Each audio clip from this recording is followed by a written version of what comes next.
Hello, welcome back to the Pro-Pilot Playbook podcast. I'm Sean. And I'm Mike. And we're glad you guys joined us. Today we're going to be talking about, this episode would probably pertain to somebody who's actually just interested in aviation, or somebody that's in that time building phase, probably looking to see whether they wanted to go towards the corporate route or the airline route. Right. This will provide a lot of information on, selecting a corporate job should you choose to go into corporate aviation. And it's a facet of aviation that we have extensive experience with over the years. We both work for many different corporate operators. And we'd like to talk to you today about, if you are going to go the corporate route, how to select what is a good corporate job and what are some things to look for. So for someone just starting out, this is good insight. It's just anything that you listen to that's going to familiarize yourself with the industry and how these jobs work is going to help you make a career decision. And our more advanced flyers that maybe are working on their CFI or they're getting ready to start applying for jobs, this will be tremendously helpful. Right. So maybe we start off with just what is a corporate job, period. A corporate pilot. A corporate pilot is, I'm sure maybe not everybody knows, but Right. Most people probably know that, your large corporations, large banks, large companies like Procter and Gamble that create half the stuff in the supermarket. These companies have flight departments, not just a jet, but multiple jets. Yeah. Okay. And then there's smaller companies that will own just a couple airplanes or maybe one airplane. There's wealthy families that will just own an airplane, a jet. So it's all over the board. And then the management companies, of course, Right. charter. Sure. So when you hear the term charter, you think of fishing charters or whatever, but all that means, it means rental. Just when you're talking to people in the industry and they say, "Oh, do you fly charter or whatever?" That's jet rental. And it's not, I don't want you to think that these are poor people that rent jets, because a lot of people with a ton of money still rent airplanes. It's more cost effective economically, although they're very expensive to rent. Mm-hmm. If you don't fly a lot of hours, say you're retired and you want to go on vacation, you don't want to buy a jet just to use it on vacation 4 or 5 times a year. Sure. It's too expensive. So, there are major players in the industry that rent airplanes to rich people. Some of them you've heard of, I think we can mention NetJets or Sure. Delta Private Jets or FlexJet or Flight Options. These are all huge rental companies, and those are considered corporate flying jobs too. So you might work for one of them and they may have 100 airplanes and 300 pilots. Okay. So let's talk about what makes a good corporate job.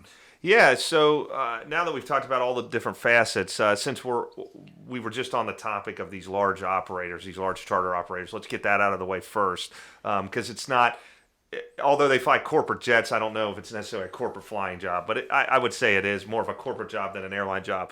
Sean and I have both worked for these types of operators, and there's advantages and disadvantages of those. But when you work for these large charter companies that have hundreds of pilots, there's some advantages. But basically the schedule normally is a week on, week off. That's a very classic schedule for those. Right. So you would leave, typically it's on a Wednesday, you're gone for a week, and then you come back, and then you're off for a week. Now here's the fun part. For that week, you have no idea where you're going. Right. You literally airline that morning to somewhere where there's a plane. You don't fly the same plane. Okay, you say fly a model. So if you're on a certain type of Lear on Wednesday, and you live in Detroit, on Wednesday they airline you to Minneapolis, and there's an airplane sitting there, and you take it somewhere, and you just literally bounce all around the United States. Right.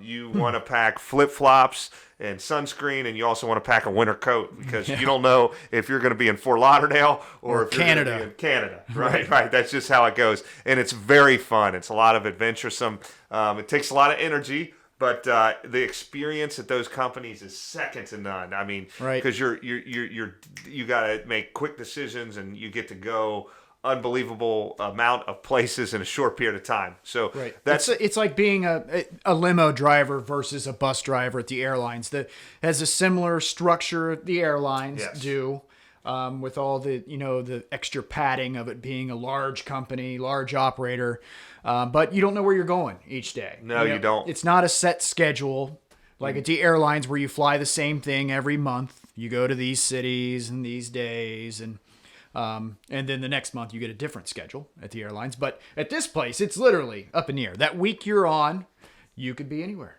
Yeah, and another perk to that one is you meet a lot of interesting people. That's where that space is where most of the celebrities, sports heroes, movie stars, Right. A lot of, when you think of movie stars and entertainers and things like that, most of those, I would say most of them, unless they're super big deal, don't own a jet. But they rent like crazy. So you'll go to some exotic, nice places, and you'll meet some very interesting people. I got a list in my phone that I can't share, but you'd be surprised about who's on that list that I actually met and interacted with. So it's an interesting lifestyle. The week on, being gone a week is hard, but imagine having a full week off. So you get 2 weeks off every month. I mean, most people get a week vacation every year, okay? And 2 weeks, and you could go on vacation literally twice a month if you wanted. A lot of those companies allow you to live anywhere, too. Right, Because you just have to be within an hour of a major airport to airline in, or airline wherever you're going to get on the airplane. Yes. Some of them let you change your base. I know guys, they'll live in the south in the winter and then somewhere cool up north in the summer, Right. You typically still get, a lot of the big companies, you still get a couple weeks vacation. So you're week on, week off. You take 1 week off, you actually get 3 weeks off. Right. So, I mean, think about that. That's really good. You still get, when we were doing it, for your week on, you'll get days off not at home on the road. So sometimes there won't be any trips. So you're flying, and then a couple days you just sit somewhere. Sit in a hotel room, go out and see the sights of that city. Yeah. That type of thing. Yeah. Yeah. So that's that type of job. So that's kind of a whole nother animal compared to what true corporate flying is. So let's talk about true corporate flying. Right. And the NetJets stuff is they are doing the same mission. Yeah. But when I think of corporate, I think straight aircraft owned by that company, and I am employed by that company. Yes. XYZ Corporation. And we fly around to help sell their widgets or manufacture whatever. Maybe the boss takes the airplane on vacation, that type of thing. Right. And, these jobs are, it used to be, this was the cream of the crop. In order to get that type of job. Right. I mean, you had to know somebody. These jobs were not advertised. Yeah, and let me stop you right there. That's something I was actually thinking as you're talking. This podcast is actually valuable because it helps you as an inspiring pilot choose what type of these jobs you would want. But the funny thing is, even 10 years ago, we couldn't even have made this podcast because the podcast would be, how do you get any corporate job that will hire you, and how do you keep it, right? Because the market was so bad for pilots that you would literally take anything flying a jet and you were happy to have it. It's not like that now. There's actually the pilot shortage that we talk so much about. You can literally interview these companies for what you want to take, and that's what this is all about. But it's really remarkable, and that's why we developed the Pro-Pilot Playbook. And if you haven't been to our website, check it out. But it allows you to take advantage of the pilot shortage and become a pilot just like us, as fast and as cheap as possible. But right. So you're exactly right. Getting one of these jobs just 10 years ago, it would have been impossible. Yeah. You absolutely would have had to known somebody there. You would have had to been some type of superstar. Right. Now you can almost walk into any of them because they need pilots so bad. Right. But so how does this corporate job differ from the NetJets or the large charter operators we just mentioned? So it's hard to put a finger on because they're all over the place. You could be in a small flight department where there's only the two of you in the one jet. Mm-hmm. So 2 pilots in one airplane. So that means anytime that airplane moves, anytime that airplane flies, you're going to be working. Yeah. Okay. And then, well, not true. You could get a contract pilot. Right. You could. But it's a big deal and it's expensive. Right. Exactly. So what that means is if me and Sean fly an airplane and Sean's got to go to his kid's graduation, there's a trip, we can actually contact other pilots that are rated in our plane and pay them a day rate. which is an excellent source for pilots to make extra money. That's actually one of the things my company does. My plane that manages we aircraft. Do it too, yeah. Right. So there's a total of 15 aircraft across the country that I regularly do contract work on because their pilot isn't available or that aircraft doesn't even have pilots. Yeah. We're kind of getting diverted off course here, but Sorry, the contract flying, we'll come back to that actually. Yeah. But the corporate flying departments can be all over the place. You could be working for a large corporate flying department that has 6 airplanes and 20 pilots, or you could, like I mentioned, 1 airplane and 2 pilots. Yeah. So based on that, you can start to decipher, some of these companies may have schedules, where the airplane with just 2 pilots, they're not really going to have a schedule. So there's a whole slew of quality of life issues here.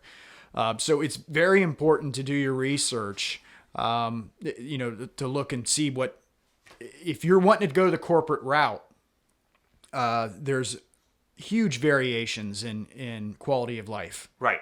Absolutely. Yeah. There's some 2-man operations on 1 airplane that are fantastic. I happen to have one of those jobs. But there's some 2-man operations that are terrible because you never know when you're flying or what you're doing. If you're on a 2-man operation and the company is scheduled out well and it doesn't change much, it's really not an issue.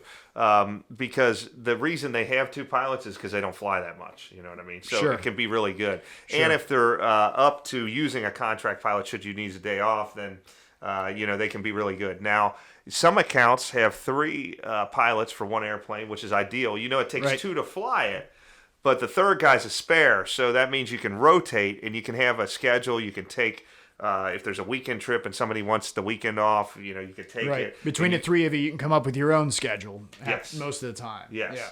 And then for really busy accounts, sometimes they'll have 4 pilots or even more, and that's even better because those guys, 2 are off and 2 are on. One guy gets sick, the other guy fills in, all that kind of stuff. So there's those.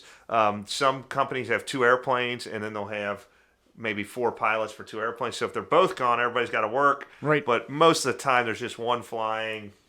That type of stuff. Okay. So schedule. What's another aspect we should talk about here in the corporate world? Well, let's talk about the type of business they do and where they go. Yeah. Right. So as I've been, I just had this conversation just yesterday. I was talking with a pilot. I was out in Oklahoma. We're sitting around the airport talking, and I came up with a lot of these owners of these aircraft, these wealthy folks that own aircraft. They fit into 2 different categories. Yeah. Okay. They're either beach people or they're mountain people. You should ask the owner, do you like palm trees or pine trees? Right. And honestly, and there's different types of pilots out there. I'm a palm tree pilot myself. Right, yeah. But in those jobs, I'm more attracted to. We have a buddy, Mike Beery. Oh, should I say his name? Too late. He's a pine tree guy, man. I mean, this guy, he would do anything to go skiing, man. Right. I mean, he had a condo, didn't he? Or apartment or something out in Colorado to go. Yeah, he was living out in Colorado for a while. Yeah, he died, man. They get 100 inches of Vail, man. It's a gun. Yeah. So, you have those type of people, and I've worked for both. Yeah. And I have heard of the rare occasion where you have somebody that is a beach person and a mountain person, but those are few and far between. Yeah. But where you're going, where does your owner like to take the airplane? My guy is a beach guy, so I am down in Florida with my main guy. I consider him my main guy, my main customer here in Cincinnati. I'm down in Florida 2 or 3 times a month. Yeah, and I know it's a similar deal for you. Yes. So other than when you're in the interview or you're talking about these jobs. Other than just point blank asking you where you go, a professional way to approach that when you're asking about the job is, the first thing I ask is, where does the owner have homes? Right, and that may be a new thing for you guys, but these people that own airplanes, they don't just have one house. you get all the houses first, then you get the jet after you have everything. So typically the owners will have several houses in nice places, and that's where you're going to be spending the most time, because that's where they go. Yeah, so ask about the houses and where they're at, because you're going to be spending a lot of time there. Another thing is do they, especially on two pilot operations, do they leave the airplane uncrewed? And this is very important. Sure. So some owners, and it's not their fault, it could be the nature of their business, but they move around a lot, and they have a jet because they need to go places when they need to go. So wherever they're at, you have to be there. The pilots need to be with the plane, or another old adage is the bullets have to be with the gun. Right. And they never leave what we call in the business the airplane uncovered, because even if they're going on vacation for a week, something may come up and they might want to leave. Now, if you have an owner that's not like that, which there's a lot of them out there, it's very beneficial. So, for instance, the owner has a house in Snowmass, and he wants to go there for 2 weeks to go skiing. Mm-hmm. Well, you might rather be off than, although Snowmass is nice, after about 4 days, it probably sucks. So after you ate at every single restaurant there 4 times. Right, exactly. So what a lot of operators will do is they'll allow their crew to airline home. So as soon as they land, you go home, and then you airline back a day or two before he wants to leave, and now you've had 2 weeks off to do whatever you want. So that's a very nice perk if they're willing to do that. Yeah, the perfect example is just last night. Yeah. I got in, I took my customer whose plane's based down in Vero Beach. I flew him out to Oklahoma City yesterday, and then left the jet out there and flew home. And then on Friday morning, I'll fly back out to Oak City and take him back to Florida. Yeah. So instead of me sitting around Oklahoma City for 2 or 3 days, I went ahead and came home. Yeah. But this guy he's super cool though. He's actually for thanks the other pilot that works for me wasn't going to be able to make it home. He took him up to New Jersey for Thanksgiving, and my pilot wasn't going to be able to make it home. Okay. So he actually let him take the private jet by himself, the single pilot jet. He flew from New Jersey to Louisville, Kentucky. Wow. In this jet, so he could make it home for Thanksgiving with his family. So that's the kind of that is the perfect corporate gig. Yes. I have heard many stories like that, you'll see. You get so involved with these folks, that you take good care of them, they want to take good care of you. And what did that cost you think the owner to have? Because the airplane had to fly back empty also. I mean, it was probably as much as 10 first class tickets. Yeah. I mean, it probably ended up costing the owner $7-8 grand. Yeah. After it all shakes out. Yeah. So these are important things, and leaving the airplane uncrewed too. When you live in a large market, like some of you guys might be, in Dallas or Atlanta or something like that, where there's a gazillion airline flights. That helps a lot. Even if we're okay to leave the airplane uncovered, but if the trip is somewhere remote, like I don't know, there's all kinds of places out in the Great Plains and stuff where you could end up going. I don't want to say any of these places because it might insult someone that lives there, but let's, for instance, you live in Clovis, New Mexico, or something like that, where there's 2 flights a day, and then you got to connect. It may not even be worth it for you guys to go home. But if they're going to these major markets like Florida and stuff, now what's great is the Caribbean sometimes can get tricky. So usually we stay. Sure, yeah. Got to stay down there. Make sure you get stuck there. International, customs, all that kind of stuff. So. Yep. All right, so we covered schedule. Yep. Or how many pilots are on the airplane schedule. We just covered what else we got? Where they go. Yeah, we covered where they go. Where they go. What another variable would be pay. Pay, yeah, absolutely. Pay is always possibly the first thing somebody looks at, but especially in the beginning of your career. But the reason why we mentioned schedule first is because as you move through this, up the ladder here in your career ladder of your life, the pay is gonna be there for the most part, right? So one of the things though that can make a big difference, going back to the schedule thing though, if I've sat through some pretty crap jobs before, with a two-man, one airplane, two pilots, because the pay was amazing. Yeah. So I couldn't bring myself to Golden handcuffs. Exactly. Golden handcuffs, Yeah. because I knew anywhere else I went would be half the pay. Right. So, but if you're in that corporate job with only one aircraft and two pilots and the pay isn't there, that could make a big difference. That's pretty much, there's the benefits, or everything is leveling out with pay pretty nicely. Yeah. These jobs are so highly specialized, and now with the pilot shortage, the money's going to be there, especially for you guys just wanting to embark on your career. By the time you get to this level, I don't think you're going to have much to worry about. Now, one thing when you're looking at these corporate pilot pay scales, and the airlines aren't like that, one thing to definitely consider is these corporate jobs pay a lot based on geographical areas. So we live in the Midwest. We're both live in Cincinnati. So we're on the lower end of probably when you see some of these salary surveys, but it's way less money to live here than it is in Los Angeles.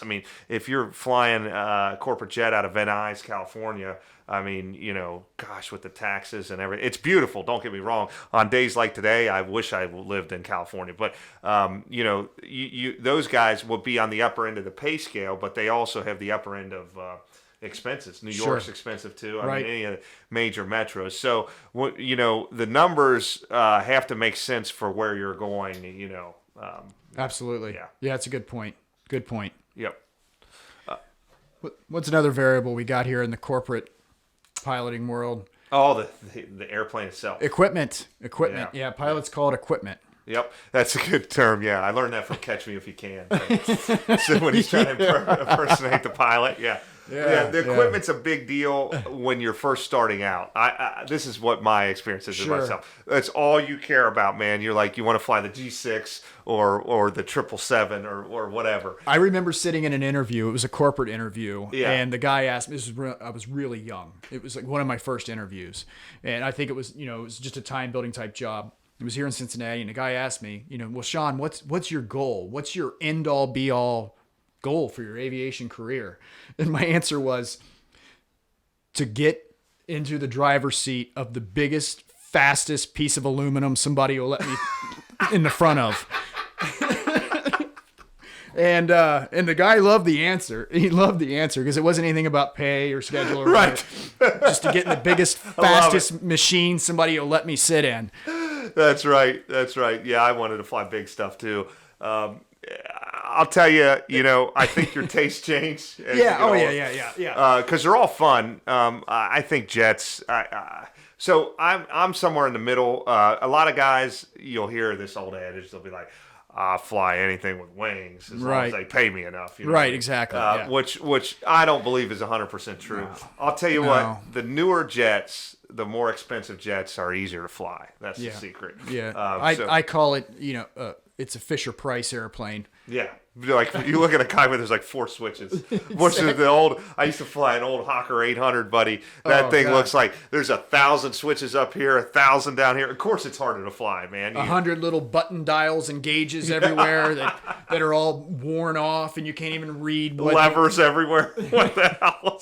Exactly. Now you get in. It's a clean cockpit. You got like 6 computer screens and 4 switches. That's right. And those are easier. Don't kid yourself.